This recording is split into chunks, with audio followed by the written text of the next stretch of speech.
So Center for Population Health basically has been in Malaya for about 10 years.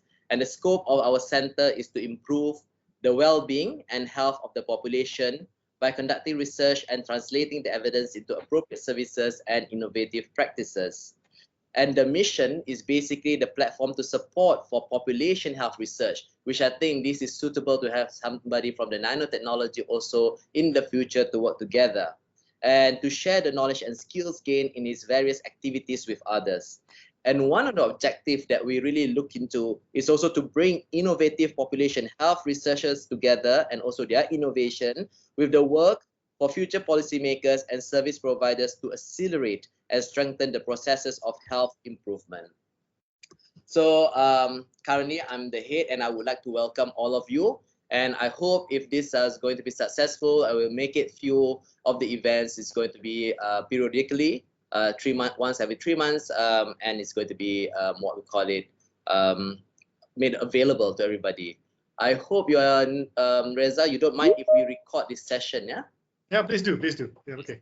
So before we proceed, I would like to say thank you. We have all a few, what we call it, participants. We have people even though from Sabah, UMS Sabah, Dr. Yasmin, and people from Kuantan, and few people from either UC Malaya and few other places. They are coming soon. So let me just introduce Dr. Rezul Hairi, a friend of mine, a very close friend of mine from London. So Dr. Rezul Hairi Ahmad was seconded as the Chief Executive of Nano Malaysia in June 2012 from Hazanah National and became the Chief Architect of the company's business model and commercialization program. He is also a board member of Nano Malaysia and Nano Commerce Sdn Bhd, founding chairman of Nano Verify Sdn Bhd, and founding director of Nanovation Ventures Sdn Bhd. Currently, he serves as chairman of Advanced Materials Investment Advisory Panel Working Group under the Malaysian Investment Development Authority, treasurer for Asian Nano Forum, and also as lead coordinator of Commercialization Working Group under Asian Nano Forum. Formerly attached to University Tenaga Nasional as an academic staff of College of Engineering between 1998 to 2007, he was also an engineer at Technology National ICT in 2003. Recently, in 2020, he was appointed as adjunct professor at University Technology Malaysia. He holds his PhD in Nanotechnology, Electronic Electrical Engineering from London Centre for Nanotechnology, University College London, as the first Hazanah PhD scholar from 2007 to 2010, and a number of publications in high-impact journals. So in 2014, he was instrumental in crafting out Malaysia's National Graphene Action Plan 2020 and co-authored chapters pertaining to innovation, commercialization, and industrial development under the 11th and recently in 2020 for the 12th Malaysian Plan. So if any of those attendees today would like to ask questions, we do have it, but towards the end. So without further ado, I would like to invite Dr. Rezul Hairi Ahmad. The floor is yours. Okay, thank you, Dr. Hazreen. I mean, good to see you again after a very long time. Our friendship started way back when we pursued our respective PhD in the UK. It's good to have this collaboration through our network, and I'm very honored to be here to share some of my thoughts, some of our successes, and my vision going forward in terms of nanotechnology. I will try my best to align to the theme of the session and what Dr. Hazreen is doing in terms of population health to the best of my capability, although I'm not an expert, but I'll see what I can do. And I humbly present what I think nanotechnology can relate to population health. So give me a moment while I share the screen. I hope everyone can see my screen. Right? Yes, you can. Yes, you can. Okay. Yes, you can. Great. So I'll start with the landing page, right? Nano Malaysia, how I would like to correlate positively nanotechnology and population health in general in Malaysia or even in the global scene. So a bit of introduction about what Nano is, just to get you up to speed. Some of you are already using Nano without you knowing, as stated by Dr. Hazreen. Some of you are aware of it, but nonetheless, it serves as a great revision for all of us to understand what is nanotechnology. So people say that we are in a nano age, but since nanotech, nano, the word nano comes from the Greek word. It means dwarf. Technically, it means 1 billionth of a meter. Imagine you have a meter and you break it into 1 billion parts. That's how small nano is. If you take a strand of your hair, you pluck it, you slice it 100,000 times, that's how refined nanotechnology is. So maybe we are in the nano age, it's just that it's so small, nanoscopic, you cannot even see it. It's around you, it's within you, it's everywhere that you see, the things that you breathe, the things that you eat. But nanotechnology formally is defined as the manipulation of atoms or molecules in any matter, whether it is solid, liquid, or gas form, to make new materials, meaning that we are manipulating the atoms or molecules one by one, rearranging them so that it becomes something new, something which is much improved compared to the previous version, so that we can create devices, systems, clothes that you wear, things that you see around, the display, the TV, your mobile phone, and so on and so forth. So that is the concept of nanotech. But to give you a better perspective of nanotech, in a very technical terminology, is the ability to manipulate matter at the nanoscale, as I said earlier, 1 billion of a meter. But the ISO standard defined as nanotechnology ranging from 1 nanometer to 100 nanometers, because this is where the magic happens. Above 100 nanometers, the material behaves just like any other material, but within that 1 to 100 nanometers, you start to see properties exhibiting something or behaving differently. So I give you an example of gold. Typically, you would wear gold on your neck as your gold chain, on your wrist, your ring, your necklaces. It's fine. Gold is generally inert. It is used in biology for a great many things. But in a nanoscale, gold is magnetic. It has magnetic properties. Hence why you tend to see gold in those cosmeceutical products, because that magnetic field around gold is able to stretch at the cellular level, so you appear youthful. So some of you may have heard about this thing called susuk, but a practice of black magic to make you appear more beautiful, more handsome, good looking, attractive. So nanotechnology remove that black magic element and make it permissible, make it okay and scientific with the same effect. You appear youthful, supple, so on and so forth. But to give a range of perspective of nanotechnology, I give an example. The DNA, which is residing in all living organism, be it virus, the small possible technically living organism, to the largest organism in the world, the blue whale or the dinosaur. The DNA is 2 nanometers in terms of width. So this is, if you're a religious person with a scientific background, you will surmise that nanotechnology is a way God created living things.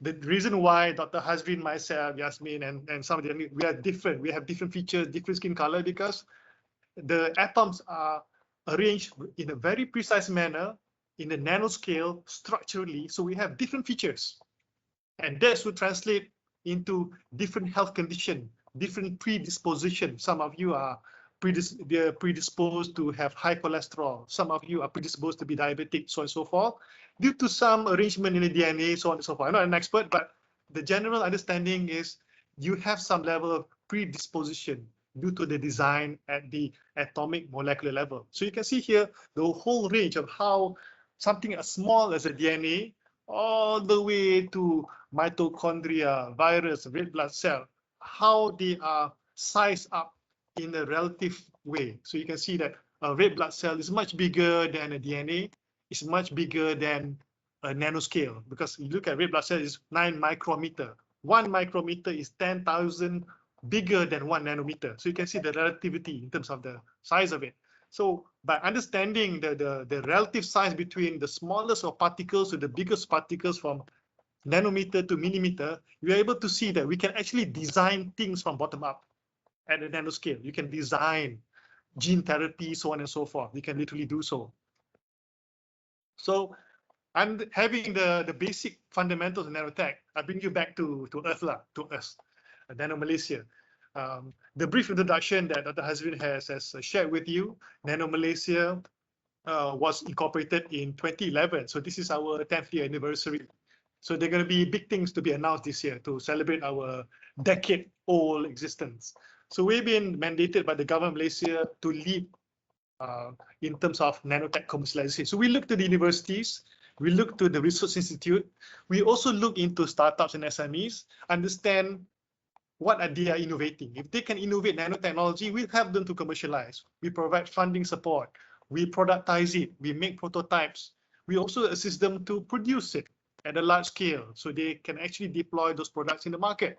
So as a business entity, we are also looking at making profit, but on a collaborative manner. I win, you win, meaning that if the university has a technology, we give them licensing fee or some kind of royalty. So everyone is happy. When we commercialize, people make money, jobs are created. So that's our role, catalyzing the industry via nanotechnology.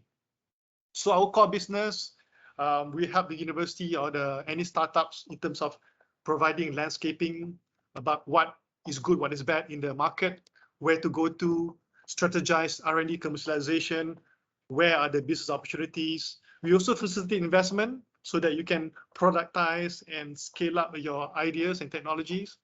To a certain extent, we also facilitate human capital development by offering new job opportunities for them to be reskilled and upskilled in the nanotech space. And last but not least, very important, and the reason why I'm here today is promote public awareness on nanotech. When public are aware about nanotech, they have better receptivity. So we create a market for nanotechnology products. We have 4 focus areas, our strategic sectors: food, agriculture, electronic devices and systems, energy environment, last but not least, very relevant to our session today, thematically, wellness, medical, and healthcare. So if you start from food agriculture, we have lots of nanotech solutions, the fiber, nanocellulose from biomass. We can convert whatever that we have here, biomass, into nano materials. We can also allow nanotechnology to improve food processing and management through smart packaging. Nano fertilizer, which is able to enhance the productivity of crops and plantation. Device and system, tak payah cakap lah. Most of the stuff that you have in your handphone, your TV, your display, all have nanotech. Because otherwise, your phone is not be able to behave like an email reader, your computer, your laptop, your camera, so on and so forth with all those mobile apps. Because all your devices are being compressed under one small device because of nanotech advancement. Energy environment, this is very key. We need to be responsible in terms of developing nanotech. It must have positive impact on environment. We must make sure that we preserve the conditioned environment. So we are also a strong advocate for renewable energy, clean technology, transition into electric vehicles, hydrogen technology, solar, and so on and so forth. So we are a big advocacy towards that. And of course, solution from nanotech that is can be helped to use to preserve the environment, water quality, clean water supply, so on and so forth. Last but not least, of course, wellness, medical, and healthcare, very critical. Drug delivery system, packaging system, antimicrobial applications should be expanded in due time.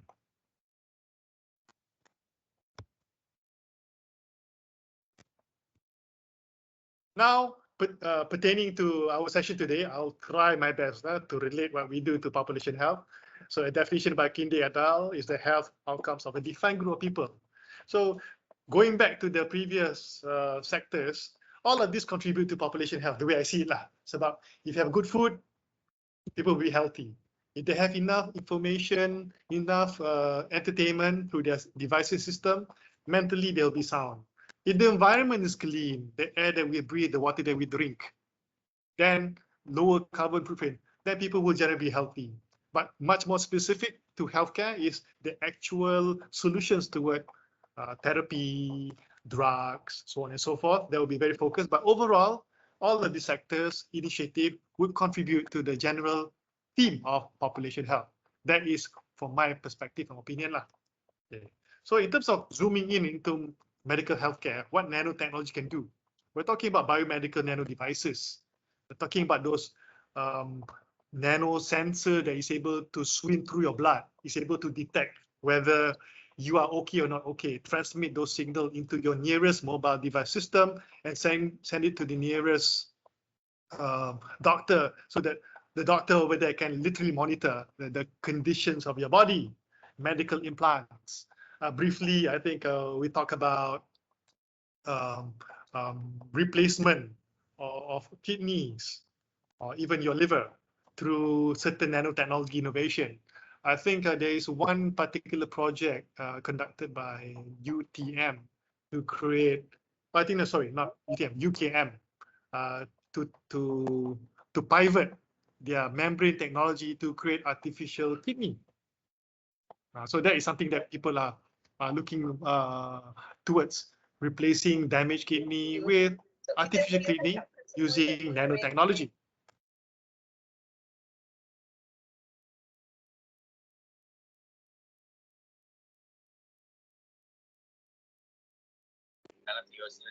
Okay. So Rezul, I think you're muted.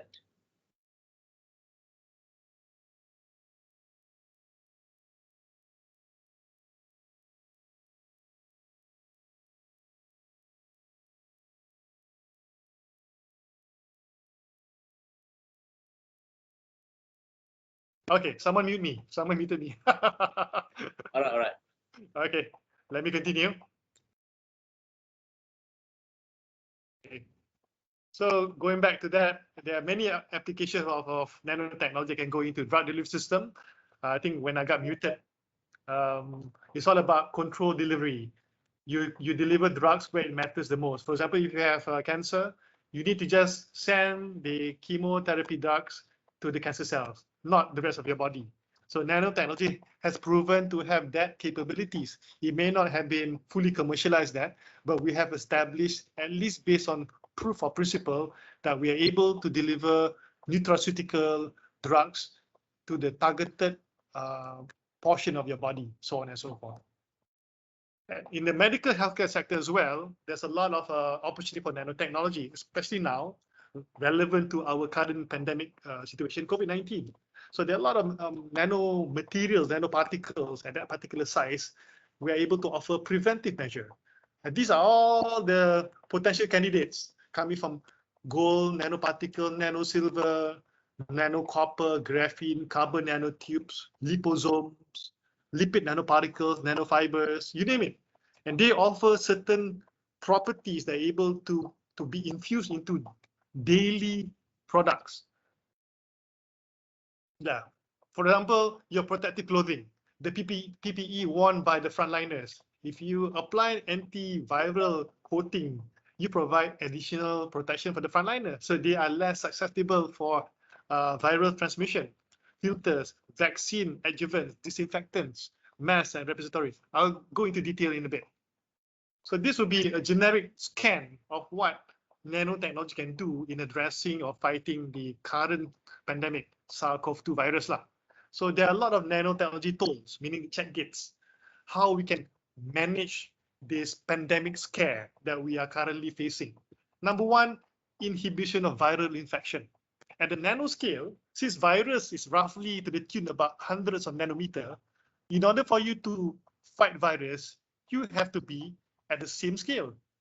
For example, if you want to kill someone, why bomb the whole city again? You cannot assign Godzilla ataupun King Kong to kill a person. You use King Kong or Godzilla to kill or to flatten the whole city. But in order for you to target one person, you need to send a person to kill a person. So likewise, you need to design your solution to be at the same level as the virus in a nanoscale.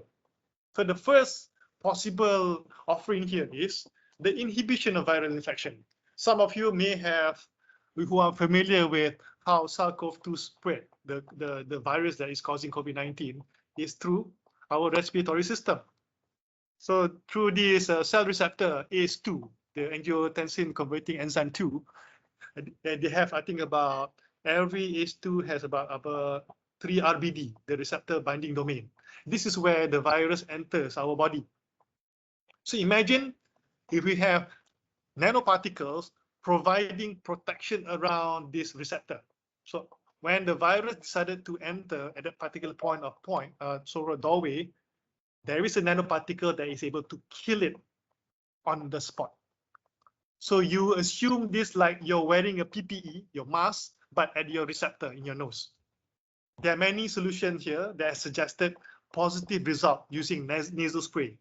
You inject, you breathe at a certain permissible, safe parts per million.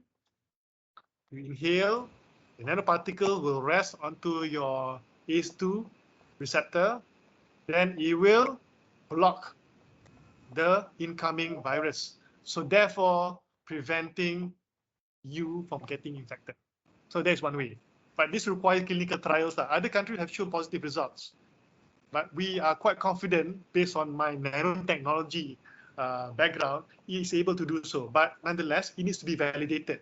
MOH can very evidence-based. So it needs to be widely deployed. You need to have data and whatnot. So we agree on that part. But in terms of virus detection, using the PCR testing kit is the gold standard. Tapi there are more than one way to skin this cat. So we can use nanoparticles with the right functionality to detect only SARS-CoV-2, that virus. And we can actually detect negative result over 2 minutes, 2 minutes. 2 minutes only. Positive result over 50 minutes. So imagine this RTK, which is based on nanotech, just recently developed by other countries, which we have scanned. We are also looking at deploying in Malaysia. It can open up the economy. We can have a balance of population health. We only allow people who are negative to enter into buildings or to work. Those who test negative, we push the positive, we push them aside, get them to reconfirm using PCR tests. Then you quarantine them. At least the economy can be mobilized. You're balancing between life and livelihoods. So this is the way forward. PCR test, lambat. Over 1 day or 2 days, you get your result because of the processes. But the RTK is the way forward. Now, vaccine, the sexiest topic of all. You have seen the Pfizer, Moderna technology. They use nanolipids, nanoparticles. The nanoparticles was designed by a Canadian research institute, which BioNTech adopted to place their load, their mRNA load, so they can deliver into your body to trigger production of the relevant proteins related to the virus to trigger the immune response system. So the technology that they acquire from Canada is the lipid nanoparticles to house it as a vessel. The cargo is the mRNA. When it enters the body, the nanolipids will break, disintegrate, and release the mRNA. And the reason why the Pfizer BioNTech vaccine requires super ultra cold supply chain, because the nanolipid is very thin. Moderna nanolipid is thicker, so hence they require higher temperature in their supply chain logistics. So it all depends on how you engineer your lipid nanoparticles as such. So this is one of the things that nanotechnology is already playing in the market and showcasing to the world how it is impacting our life, fighting the pandemic, detecting the virus, and development of the vaccines. So closer to home, which we developed in Malaysia, this is a project that I would like to share, is before the pandemic broke, we developed a nanofiber-based biosensors. Similar to the rapid testing kit, we're also looking at developing a similar technology to detect tuberculosis, because we know for a fact, in many years, we have a lot of foreign workers, and they tend to bring over their respective diseases, illness. And TB seems to be associated to foreign workers coming on board. So we are designing this on-the-spot sensor. Over a few minutes, you are able to detect the presence of the TB bacteria using sputum. So you spit, on the spot, you get detected. So we hope that this can be placed at the front line of the immigration process, so that those who are deemed to be carrying the TB bacteria, push aside, quarantine. Only those who are healthy ones masuk. Similar to that concept, how we can mobilize. So we can protect the health of our local community. And this is done, the reason why it is very selective, very sensitive, because the use of nano. In order for you to detect something small, you must use something small. Small and small they interact. You cannot detect something small using something big. It's logical. Drug delivery system. We invested in this technology way back in 2013. Through our global scanning, we discovered that IBM research center in Almaden, surprise, surprise, IBM does more than computer. They do also research in chemistry. So in San Jose, they have developed this capability of developing a nanotechnology drug carrier system. So we saw an opportunity to jumpstart our local national capability in the area of drug delivery system. So we congregate all the researchers that I showed you on the screen, from Perlis all the way to UTM. We form a research group. We send them in batches. This program was funded by Mohe 2013 and it ended in 2015. So we send it in batches to San Jose to learn the technology developed by IBM, and we even develop our own version. So we have filed for that IP, which is slightly different from the IBM. So we're able to carry a cargo, which is either drugs or nutraceutical, coenzyme 10, Q10, so on and so forth, even drugs, to deliver where it matters. This particular drug can release this carrier can release the cargo based on environment. For example, cancer, I said earlier, cancer environment is very acidic. So we can design the particles to release the cargo in acidic environment, low pH value. In high pH value, alkaline or normal, the nanoparticles will retain the cargo. So this is called passive delivery. Stimuli responsive is when the thing carries the cargo, you apply some optical ataupun some X-ray, then you release it. That is called active or stimuli responsive. But we prefer passive because there's some smartness to it. Dia nampak ada some unhealthy cell, cancer dan sebagainya, because it has a signature in terms of the pH or chemical compound, they can release the cargo. And it is very good for chemotherapy because it will be very focused as opposed to having those adverse effects. So this is one way of how we interface with the university, working with the industry, and building the national capability. So I think for UM here, I think we work with Dr. Misni, or Prof. Misni, way back. Something which is much more personal, still relevant to population health. Some of you that have who are very prone to accident, cuts, the wound, especially for diabetes lah kan. So we are developing a nanocellulose-based wound care gel. Kenapa? Why is it different? We are using waste from empty fruit bunches from the palm oil industry. So this is the concept of circular economy. We are reducing waste in the environment, reducing carbon footprint. We take that waste, convert it into nanocellulose from biomass, and we use it, feed it back to a healthcare industry or personal care to treat fire burn, rolling burn, chemical burn, or even diabetic wound to address it. So this is more of a personal care addressed by nanotechnology that everyone can have access to over the counter at any pharmacy. We're developing, and this IP belongs to us. We're developing it with a local SME, with the local universities. Personal care arthritis. Okay, some of you may experiencing arthritis. I think both Dr. Hazreen and myself, we play basketball. Sometimes we do have that pain on our knee, kan? We are not young anymore, kan? Every now and then. This is the fact that some of our cartilage can has wear and tear over time, kan? Koyak sana, koyak sini, hole there. But there is a nanotech solution out there in the market that use a lipid vesicles called sucrosome that is able to penetrate through our skin, topical application. The size is 80 nanometer. You rub over your knee, it goes through your skin called transdermal migration. Because of the size of nanometer, it tak masuk into our bloodstream because it is relatively bigger. So it just land onto your bone. That will create a lubricating surface. Then as a temporary measure for you to address any arthritic related pain. And it is done topically, over the counter, cream based, then over time regular approach as opposed to having to push yourself for any kind of surgery, which can be very painful. So this is another way of nanotechnology to improve the livelihood, population health, to mobilize people out there from the personal care perspective. Another solution here, I briefly mentioned earlier on about protective measure, antiviral nanocoating. Some of you are aware, there's a lot of products out there that claim to be antiviral, but we are very careful in terms of their efficacy. Sebab tak semua work as they claim to be. So the concept here of how antiviral nanocoating works is the nano particles are being spread onto a surface. It is engineered that it sticks to the surface at least over 3 to 3 months. It will stay there. It has that reliability, fully tested. But facing the environment, the nanoparticles is very reactive to virus ataupun to microbes.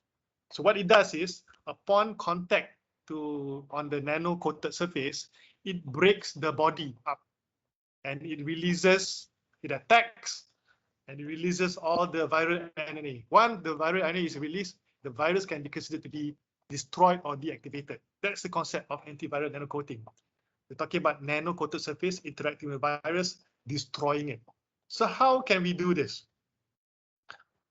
Is it real? Okay, some of you are familiar with disinfectant, kan? Hydrogen peroxide, kan? Or some alcohol. That's exactly what's happening at the nanoscale, because the nanoparticles, which is catalyzed by ultraviolet light, for example, we use titanium dioxide. It is able to release a certain energy to convert the water in the air, the oxygen into air, into nanoscopic hydrogen peroxide. That hydrogen peroxide is used to interact with the virus and it kills them, break their outer body. So it is disinfection or disinfectant at a nanoscale. So it is still in compliance with WHO standard, cuma we use a passive surface reactive to the presence of sunlight. So the same concept can also be used for us to sterilize air using ionization, so on and so forth. So the reason why I'm presenting this solution is you are reducing the possibility of viral transmission in an environment that is close. The reason why I'm pitching to all of you is we also want to mobilize the economy for the greater good of the population. While we are protecting ourselves in an isolated manner, but if our kids need to go to school, they need to be protected. Another way of protecting ourselves from illnesses is making a surface hydrophobic using nanotechnology. So nanoparticles can also exhibit properties that it hates water, it dislikes water. So a normal surface, the water will be very flat, meaning that the water is resting on the surface. But the nanotechnology surface, which is hydrophobic, sangat phobia to water, it will form a rounded particles. Hydrophobic, it will form like a spherical shape. Macam how you see water drops on a daun keladi or lotus leaf. That is the hydrophobic effect. Nanotechnology in nature. So we took that, we inspired from that phenomenon, we place it into in terms of our day-to-day activities by creating a nanotechnology enhanced surface. So how does it can save you? So imagine someone were to sneeze in front of you or cough, you're wearing your mask, but is the mask adequate enough? Maybe not. By having a hydrophobic surface, the aerosol particles are trapped onto the surface. It prevents them from being from seeping through and transferring the virus into the other side of the mask. At the same time, using an antiviral coating, we can also kill whatever that is landing on the mask. So you have added protection, not just physical protection from any airborne particles. It stops the aerosol, it kills what's inside using antiviral. So this would also help to further mobilize us when we are out there in society, we are out there at work or socializing. So it helps for you to have enhanced protection using nanotechnology. So how about mobilizing people further? We can have it coated everywhere, shopping malls, your aeroplanes, your LRT, doorknobs, elevators, your homes, schools for that matter. So SPM candidates, they have to go to school. So imagine if our schools are equipped with some level of protection, so it reduces any kind of possible surface contamination. It sterilizes the air, Of course, they have to wear their mask for added protection, but nonetheless, you are reducing the probability. So imagine if you reduce the transmission probability to 10, 20%, it's still better than zero chance of reduction. So we are increasing the level of safety, security when we are out there. So this will be one of those tools that nanotechnology can be used to establish or re-establish general protection and upkeeping the general health of our people. Another aspect of population health will be food agriculture. So my early statement earlier on food ingredients, we can also improve in terms of using nanotechnology to engineer the right kind of marker for food genes for us to grow for food security. So when food security is stable in any country, the well-being or the health of the population will be terjamin, guaranteed. And of course, the delivery system of the drug can be transferred here. We are able to target the nutrients straight into the roots for immediate absorption by the tree. So we are able to ensure that all the nutrients are being delivered straight to the plants and the crops. And of course, water as well. Our crops, our food supply require clean water. So with nano filtration, we are able to remove all those contaminants at the nano scale. So only clean and acceptable quality water is being fed into our food supply chain before we consume. So another aspect of nanotechnology in terms of food agriculture is functional material packaging. When you package your food, you must make sure that it protects the oxygen from going in. So the freshness is retained for a longer time. And the same material can also be antiviral. So you protect bacteria from contaminating the food. So translating into general well-being of the population. So this gives you a broader picture about how nanotechnology can be diffused into the food industry, food processing, such as gelatin agent, anti-caking, nano additive, nutraceuticals. Instead of delivering drug, you're delivering nutraceuticals, targeted nutrients to the right cell, so on and so forth. Packaging, I said earlier, we can prevent oxygen going in, antiviral, and even sensors to detect whether the food is of good quality or not. Because when food, they rotten, they become bad, they release certain gas, like methane or sort. So that gas can be detected by nanobiosensors and can give you like an indicator there, it turns red. So therefore, food is truly expired. So it can be very precise in terms of managing your food. So delivery system, functional food, bioavailability, we can deliver food where it matters most without destroying it before it reaches to the correct targeted so-called destination. So upon reaching that particular cell, you have to deliver your nutrients and the food be released. Similar concept to the drug delivery concept I have shared earlier. So extending it beyond food into devices, we also like to live in a much more sustainable manner, because sustainable manner will translate into general well-being and health. So we have come up with a system. This is a project by Nano Malaysia. I'd like to share with everyone. Portable smart urban farming kit, which is highly technology, full of technology. We have a nanotech energy light panel system, which can generate electricity to power our smart urban farming system, which has a sensor to look at how much it grows. We have nano fertilizer for improved productivity. And of course, we can measure all of these parameters in real time using your mobile devices.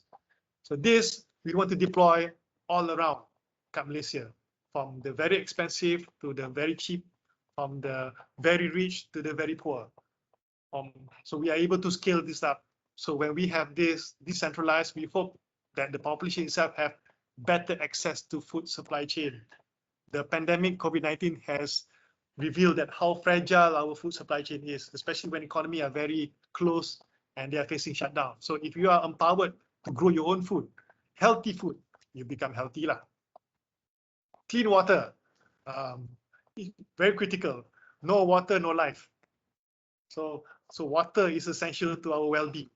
So on the nanotechnology perspective, we are able to filter, refine filtration. We are able to remove contaminants, virus, bacteria block, because nanoscale will remove the big scale. Because virus in the 100 nanometers, bacteria in few micrometers, contaminants, ions. So access to fresh water. we are able to come up with a solution using this carbon nanomaterials made called graphene.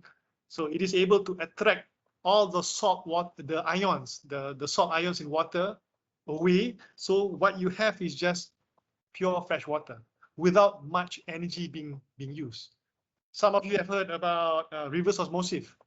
Reverse osmosis process to desalinate salt water requires a lot of energy because you need to put pressure. The pressure will allow only fresh water to come out from the membrane. But with nanotechnology, you are able to remove those salt ions and contaminants selectively and just allow clean water to pass through without much energy. And that's the beauty of nanotech. And of course, not only that, we also need to detect. So water quality sensors can also detect whether you have E. coli, bacteria, contaminants. So this is also a project undertaken by us at Nano Malaysia. I briefly explained earlier about energy. Better energy, better environment will translate into better well-being for the population. So we are going towards sustainable development goals, lower carbon footprint. So this particular technology, which can generate electricity at any given time, whether it is raining, cloudy, or direct sunlight, the nanotechnology that we have deployed in this particular solar panel is able to respond to any kinds of light compared to the conventional solar panel that we have out there. And of course, clean energy, decentralization, some of our solutions out there to improve the clean tech deployment in the country.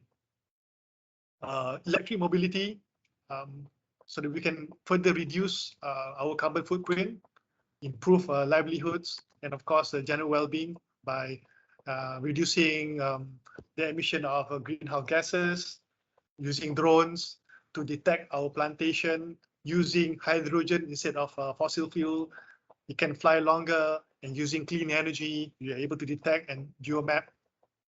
And of course, the overall concept of a smart city solution, not only smart, but overall we have a very positive health impact because everything is green, sustainable, so on and so forth.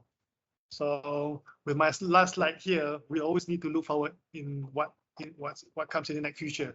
So in terms of the healthcare sectors, including other devices and materials, biofabrication, 3D printed materials, neuroimaging, quantum computing, next generation power semiconductors, IoT, artificial intelligence, those are in the horizon that we are looking at to keep us ahead of the technology development, to make sure that there is an option for us to participate, to make sure that Malaysia becomes a competitively innovative country in the next decade or so.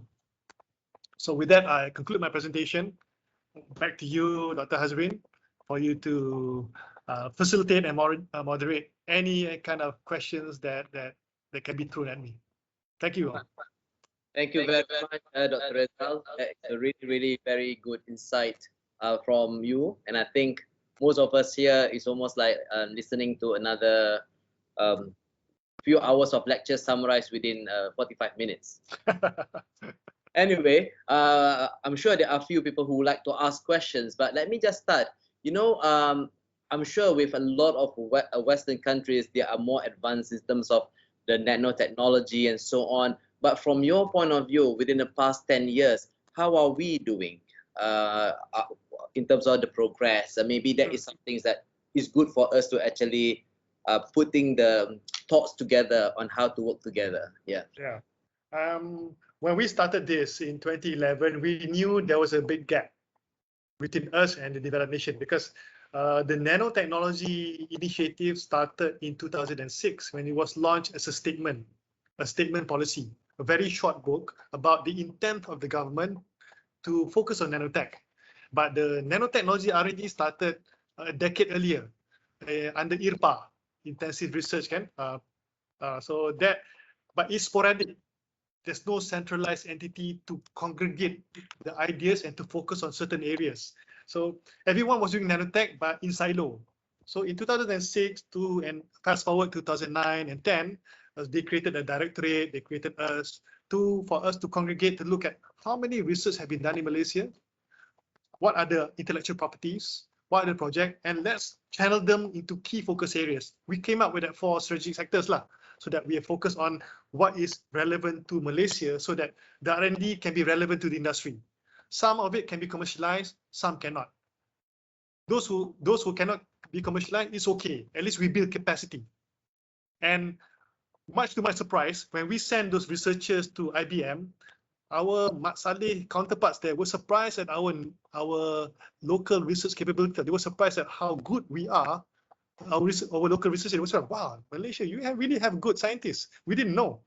Maybe we are bad in publicizing our work at the international scene. Because the researchers from IBM say, wow, you guys really have quality researchers. That's the reason why the program was successful. We're able to even file our own IP. So the gap, when I look at it, okay, we are in silo. So what I did is just steer them in the right direction. And the investment coming from the government under RMK 2016 to 2020, that funding is used to translate those IPs into products. So we are catching up, closing the gap. Some of it we are ahead. The drug delivery, we can say that we are frontier juga lah, because the rest of the world are thinking about the same. But in terms of devices, macam electronics, energy, I think we have closed the gap. Hydrogen technology, our electronic devices and system, I think we have closed the gap. Certain areas we are lagging, certain areas we have closed the gap. For biomass, the nanocellulose from palm oil, we have an advantage because we have natural resources. Right. So we can really accelerate fast. So certain things we are ahead, some are behind, lagging, some we are at par. So we are okay. But now the focus is we need economy of scale. Because we need bigger investment to productize it. And that's my challenge now lah, next 5 years, to industrialize it. Prototype semua dah ada, but now my next job in the next 5 years is making sure that it is manufactured at the economy of scale so it becomes affordable for people like you and me. Otherwise, it will remain just a prototype. So my job here is to find investment to make it into products. Thank you for that what we call it explanation. Now I can open one or a few questions maybe from the panel. I can see Yasmin is about to ask questions. Hi Yasmin. Yeah. Fire away. Nice to get to know you. I'm Yasmin. Hazreen, can you hear? Can I? We can hear you. We can hear you. We can hear you. Thank you, Hazreen, for inviting me. Known him since our PhD days. I am part of Agri Solutions from University Malaysia Sabah. It's a group of 13 innovation projects looking at various stages from farm to plate. Okay. Also moving into starting an agriculture research station in Silang, Dasam. So we are looking at how to collaborate, how to introduce people-friendly technology in technology intervention to our local community. We're very interested when you talk about circular economy, because we think that the way forward is to invest in the very community that will generate the income and spend the income, so it's, you know, we prosper together lah. Yeah. My question is, could you give us a rough idea? Of course, I don't expect details, but a rough idea as to what is the affordability of nanotechnology in food, agriculture, and nutrition. For example, let's say you want to talk about functional packaging. Is it affordable in a circular economy situation? We're thinking that, you know, entrepreneurs, maybe SMEs, that kind of affordability, the kind of products that they produce, and the kind of customers that they are targeting, the income bracket, the price per item. So when we think about all these issues, what about the affordability per unit or per capita for that kind of technology? Thank you.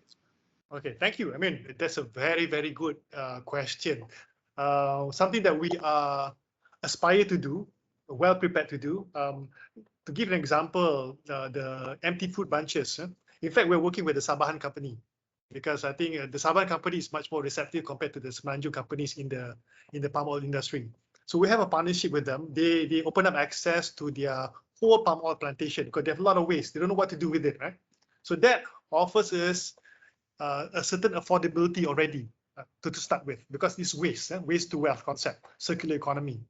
So we apply a technology that we developed with the local universities to convert that waste into nanocellulose. So that nanocellulose can also be translated into food packaging, pharmaceuticals, paints, so on and so forth. So we have tiered that technology into many applications, from the social innovation space, community space, all the way to high tech. High tech probably will be bone drafting or scaffolding, so on and so forth. So it covers a wide range or spectrum of deployment.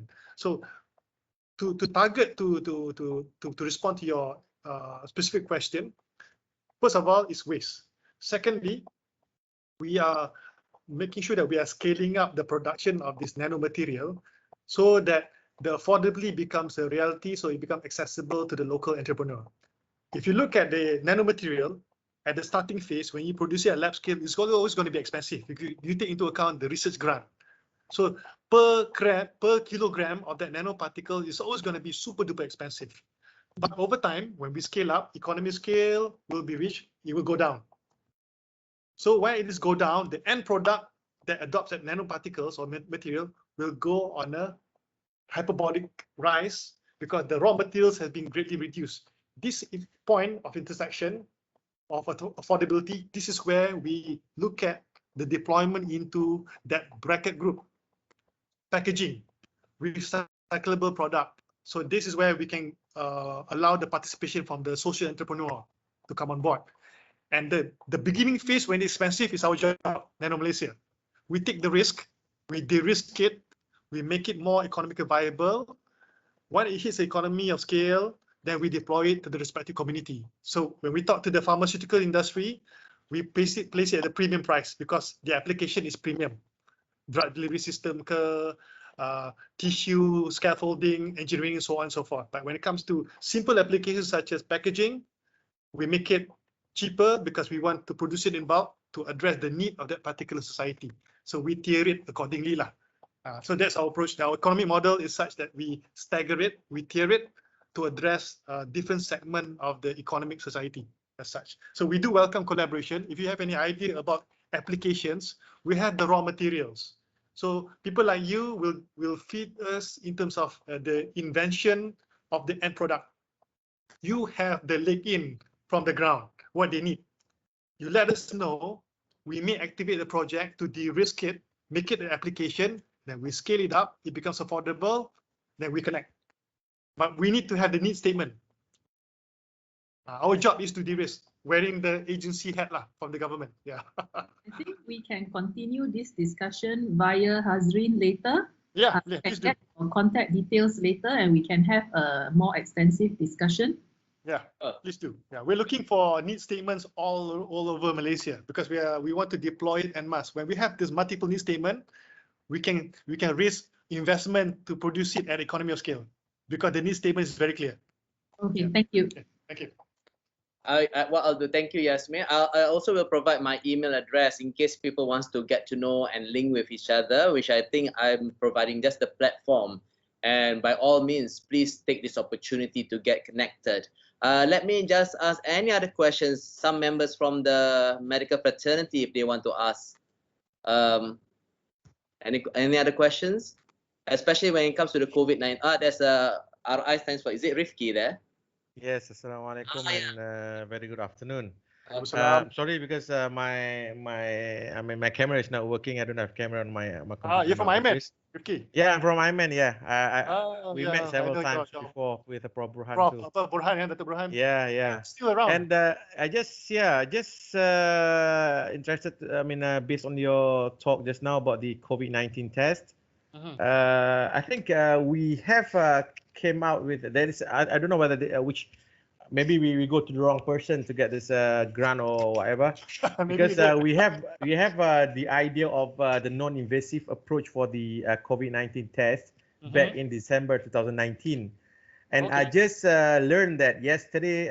I think Yale University and the state they already come up with this non-invasive COVID-19 tester based on the saliva. And basically, they don't need the RNA anymore. So it just came out from the bear or the crude saliva. They just can detect straight away they don't have to like scrutinize the saliva and anything like that.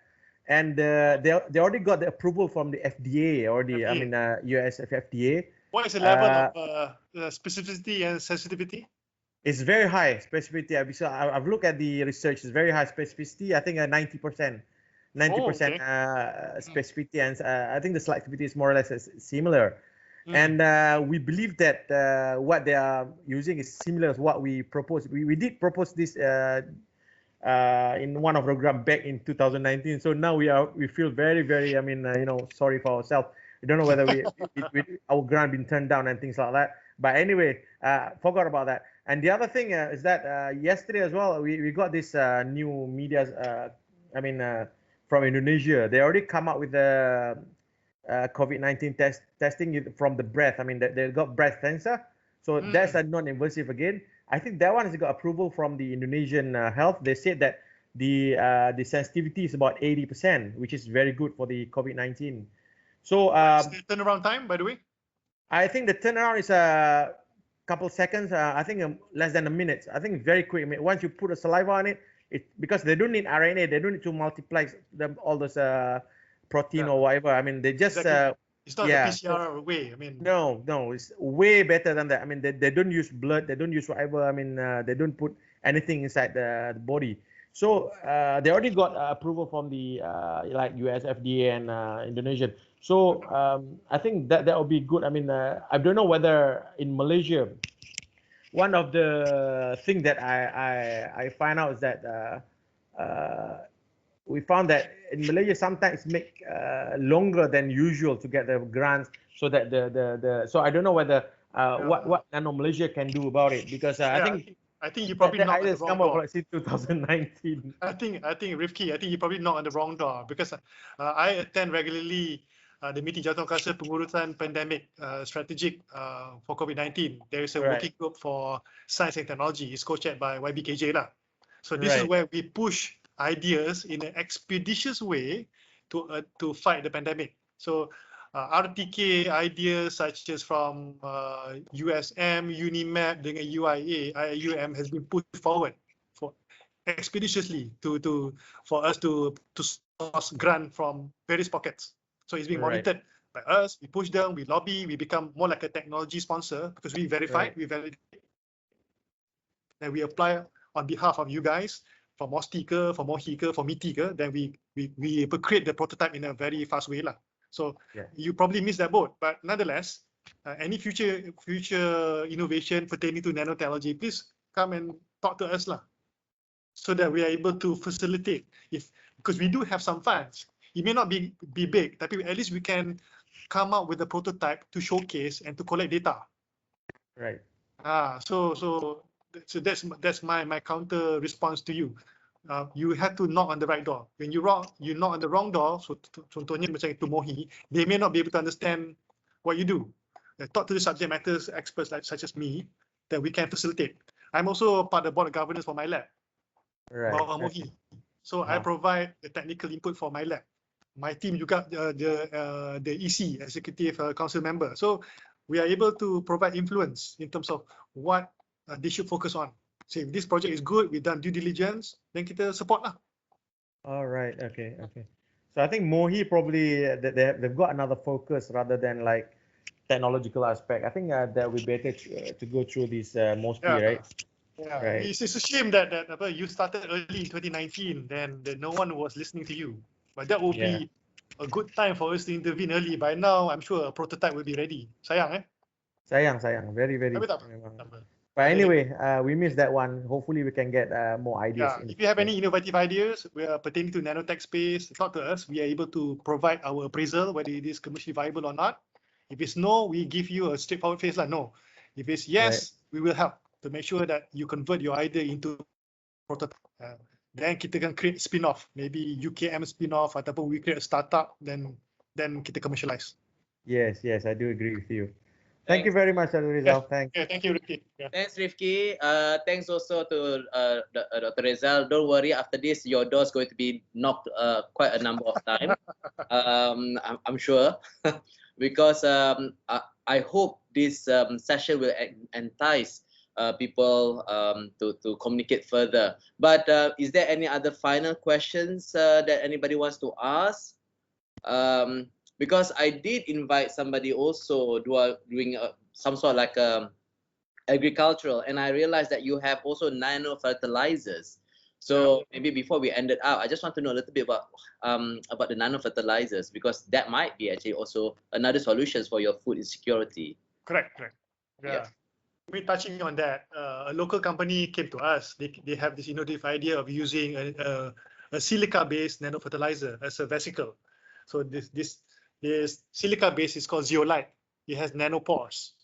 So this zeolite with nanopores are being loaded with helium, natrium, potassium, so on and so forth, relevant to the growth of plants, the right nutrients.